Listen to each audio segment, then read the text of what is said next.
La cardiochirurgia, ora microinvasiva, macina traguardi impensabili fino a pochi anni fa. L'Italia e il Veneto sono in vetta alle classifiche per numero di donatori per milione di abitanti, ma i cuori per i pazienti in attesa di trapianto non si trovano. Dagli anni '80 l'età media del donatore si è alzata dai 20 ai 50 anni. La morte cerebrale post-traumatica si è ridotta, grazie alle leggi sul casco, grazie ai sistemi di protezione automobilistici, si è ridotta in maniera sostanziale.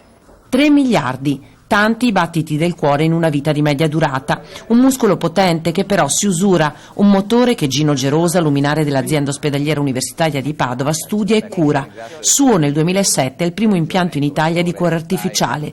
Da anni lavora, in attesa di fondi, soprattutto pubblici, ad un cuore bionico. Prima parte del cuore artificiale è stato sviluppato quello che tecnicamente si chiama l'attuatore, che è il cuore del cuore artificiale. Naturalmente bisogna sviluppare tutta la sensoristica, la prototipizzazione. Dal punto di vista dello sviluppo di tecnologie mediche, i fondi istituzionali dovrebbero essere in prima fila. La Regione ha già investito 3,5 milioni di euro su un progetto di medicina rigenerativa, Life Lab. Mette insieme 23 gruppi di ricerca che si occupano appunto di medicina rigenerativa, ovvero utilizzando tecniche di decellularizzazione creano scaffold fornendo tessuti ed organi laddove questi tessuti e organi sono stati danneggiati.